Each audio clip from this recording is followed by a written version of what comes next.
al-Zarqawi, qui se surnommait lui-même l'émir des égorgeurs, et qui est aujourd'hui transformé en État islamique d'Irak. Il louche avec une attention particulière sur les événements en Syrie. Tous les attentats commis par des voitures piégées en Syrie depuis 6 mois, c'est l'État islamique d'Irak. Vous avez Al-Qaïda au Maghreb islamique, fondé en janvier 2007, après qu'il y ait eu intronisation du GSPC par Ayman Zawahiri au sein de la mouvance Al-Qaïda. Et puis vous avez un dernier mouvement qui s'appelle les Shebab, qui ont un intérêt simple. Ils sont en recul partout. Je ne dis pas ça parce qu'ils nous ont tué un otage et abattu 2 soldats français qui tentaient de les libérer il n'y a pas longtemps. Je dis que leur intérêt, il est très simple. Vous avez 1500 volontaires qui se forment en Somalie, 400 qui viennent du Kenya ou de l'Afrique du Sud et qui se préparent à faire un djihad en Afrique de l'Est. Et vous avez 400 membres de la diaspora somalienne en exil en Europe ou aux États-Unis qui n'espèrent qu'à une chose, c'est revenir en Europe pour mourir en martyr. Vous rajoutez 150 convertis occidentaux, dont 10 Français, vous comprendrez l'enjeu de cette problématique. Puis derrière, vous avez bien sûr ce qu'on appelle le Boko Haram et sa branche radicale Ansharou.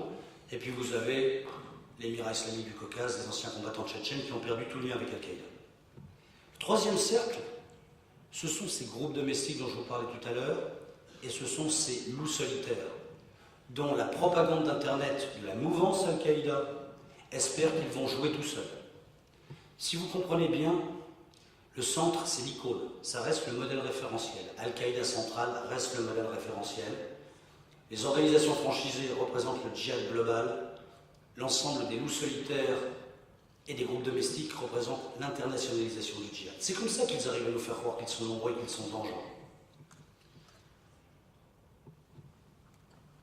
Ce que je remarque en conclusion de cette première partie, c'est que depuis 2001, nous avons partout une baisse qualitative et quantitative de ce qu'ils appellent le djihad de l'épée, c'est-à-dire le djihad opérationnel. Mais que pour survivre, parce qu'ils n'ont jamais été aussi présents qu'aujourd'hui, ils utilisent des outils très simples. Trop simples peut-être pour que le monde occidental les comprenne bien. D'abord, ils nous frappent aux failles. Nous avons tous nos faiblesses, ils les connaissent parfaitement.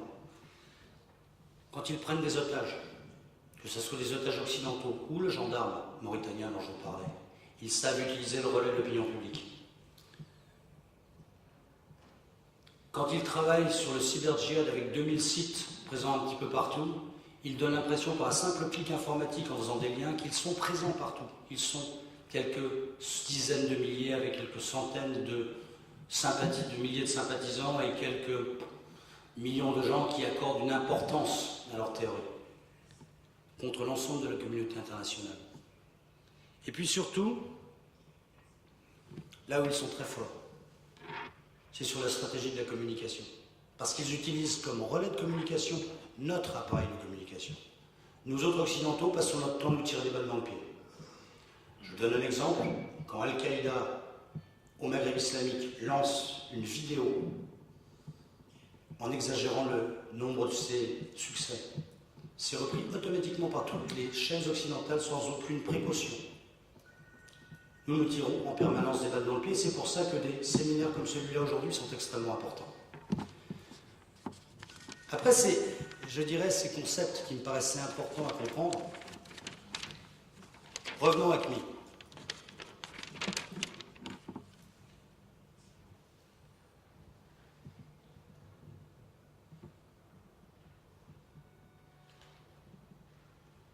Pourquoi ils sont dangereux? Regardez la carte derrière moi. ACMI est présent d'abord et dirigé au nord de l'Algérie. Il est présent essentiellement dans la forêt de Ouakalou, en Petite Kabylie. C'est là que tout se dirige.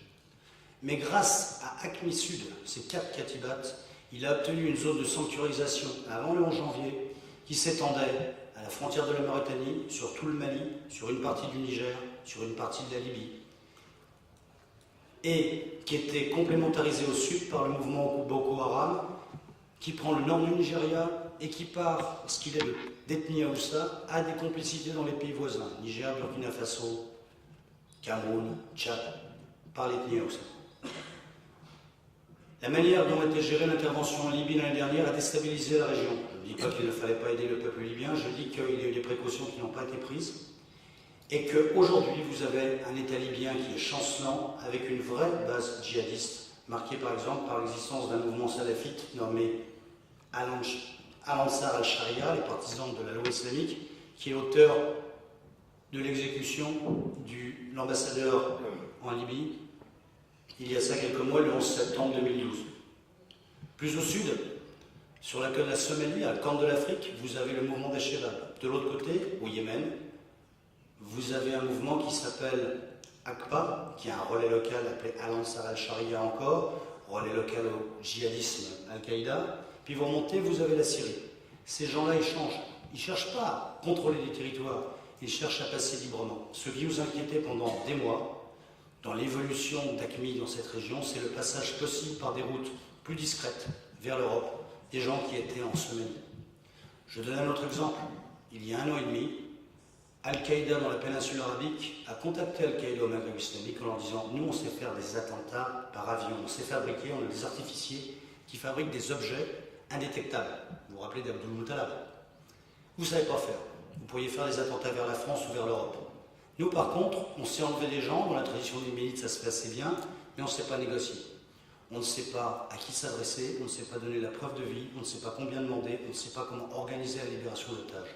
Ces gens-là échangent leurs cibles, leurs modes opératoires et leurs volontaires.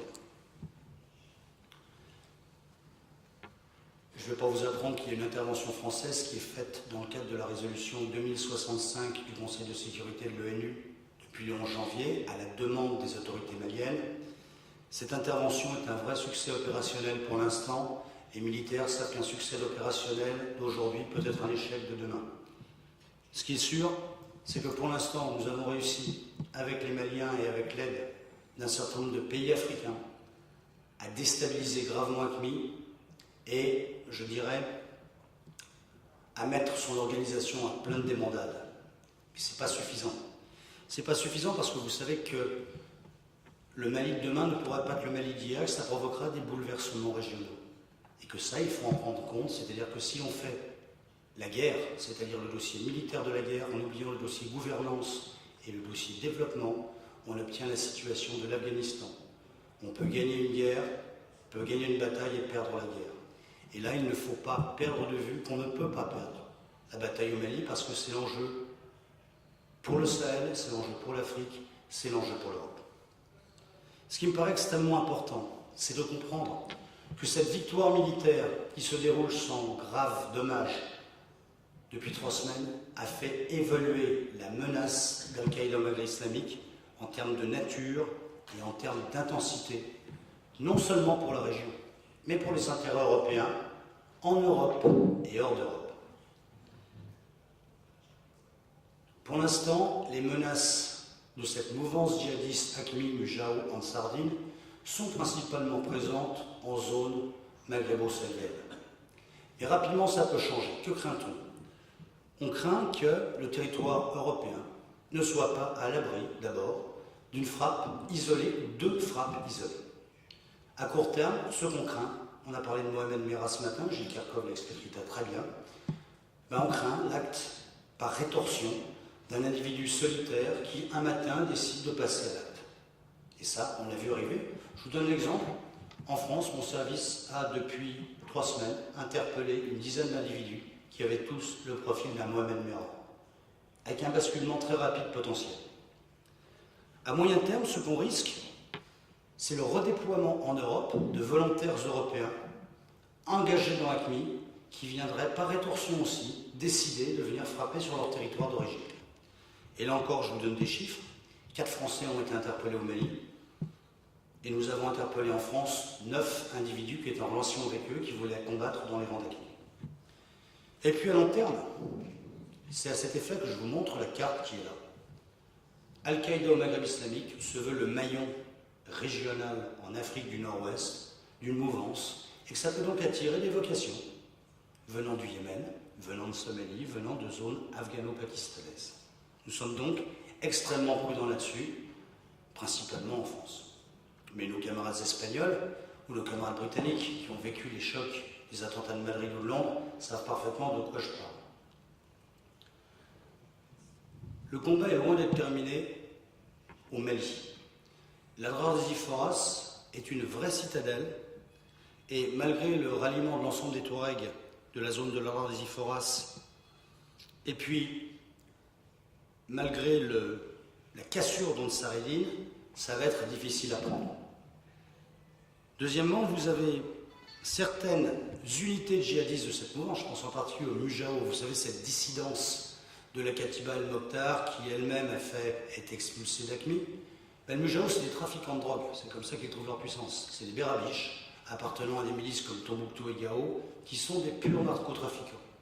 Et donc ils ont trouvé, leurs membres ont trouvé facilement refuge au sein de leur population dans les villages. Vous avez aujourd'hui, dans la zone afghano-pakistanaise, pardon, dans la zone maghrébo-sahélienne, dans la zone malienne, au nord du Mali, vous avez des zones qui ne sont toujours pas contrôlées, c'est Bouarem, c'est Gao, c'est un petit peu à côté de Tombouctou, parce que vous avez des villages qui posent des problèmes, et les partisans qui s'y sont réfugiés espèrent lancer des opérations de guérilla type harcèlement, comme ça a été pratiqué en Afghanistan avec le succès que l'on sait.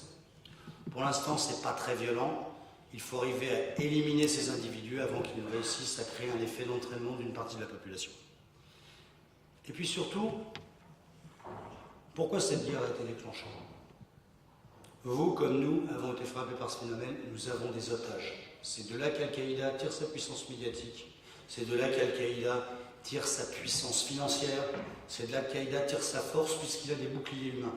Le terrorisme est une action lâche et il n'y a pas de gradation dans l'horreur chez les groupes djihadistes, puisque nous respectons les lois de la guerre que nous avons écrites et signées, eux par essence ne les respectent pas. Nous avons aujourd'hui un risque de plus en plus élevé de prise d'otages pour les Mauritaniens, parmi les forces de sécurité, pour les expatriés européens dans la zone maghrébo-sahélienne. On l'a très bien vu avec Inanemas.